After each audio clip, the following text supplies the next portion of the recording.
consommation d'énergie. Le télétravail permet-il vraiment de faire des économies? Parmi les mesures de sobriété énergétique annoncées début octobre 2022, le gouvernement recommande le recours au télétravail dans les administrations. Mais cette mesure permet-elle vraiment de réduire la consommation d'énergie? Pour ses détracteurs, elle ne serait qu'un transfert des dépenses d'électricité et de chauffage de l'entreprise vers les salariés.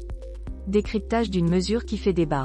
Une possible économie d'énergie pour les entreprises. L'Agence de l'environnement et de la maîtrise de l'énergie, ADEME, s'est penchée sur la question des économies d'énergie réalisées grâce au travail à distance. Dans une étude, elle a évalué que le recours au télétravail permet une économie d'énergie de 19% pour les entreprises. Mais ce résultat n'est atteint que si tous les employés travaillent depuis leur domicile le même jour. C'est pourquoi, parmi les mesures de sobriété énergétique annoncées le 6 octobre 2022 en vue d'éviter les coupures d'électricité cet hiver, le gouvernement a préconisé le recours au télétravail lors de dates bien précises comme les ponts. Cela permettrait aux entreprises de faire des économies de chauffage et d'électricité sur plusieurs jours. Un bilan énergétique mitigé. Selon une autre étude de RTE sur les futurs énergétiques de la France à l'horizon 2050, le télétravail est un levier possible pour atteindre une certaine sobriété énergétique. Mais il n'a de véritable impact que dans certaines conditions, comme la possibilité de couper le chauffage central dans un bâtiment entier. Si une partie seulement des employés travaille à distance et que le bâtiment reste à moitié plein, il est impossible de couper le chauffage et l'éclairage et donc de réaliser des économies d'énergie significatives. Or, dans les entreprises, certains salariés télétravaillent tandis que d'autres sont bien présents dans les bureaux. Cela explique pourquoi le bilan énergétique du travail à distance est généralement mitigé. Le bénéfice que l'on peut en espérer varie énormément d'une entreprise à l'autre. Le ministre du Travail, Olivier Dussopt, a donc demandé à chaque entreprise de négocier en interne afin de trouver la formule qui lui permettra de réaliser le plus d'économies d'énergie.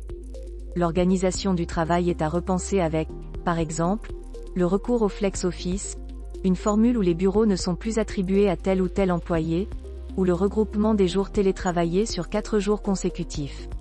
D'autres dépenses à prendre en compte. Par ailleurs, comme l'expérience du premier confinement de mars à mai 2020 l'a prouvé, le travail à domicile entraîne une augmentation de près de 30% de la consommation énergétique des ménages.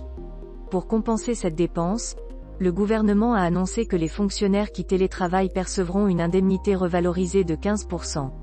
Quand on souhaite évaluer les économies d'énergie réalisées grâce au télétravail, il faut toujours nuancer son propos car le travail à distance entraîne d'autres dépenses d'énergie comme le recours à la visioconférence, la réalisation d'autres trajets contraints, amener les enfants à l'école, ou de loisirs, partir en week-end.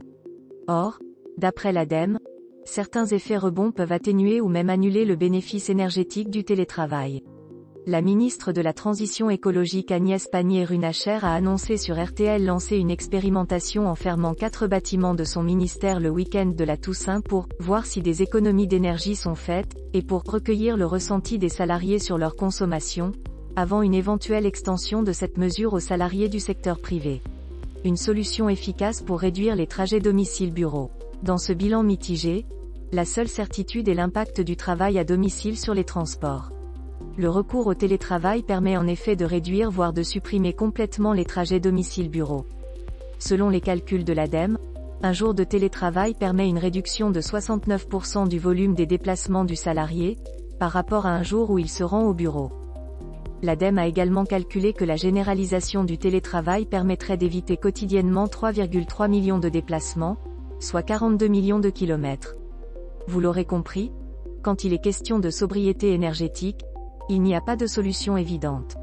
La bonne volonté de chacun est indispensable pour parvenir à une réduction globale de nos dépenses d'énergie.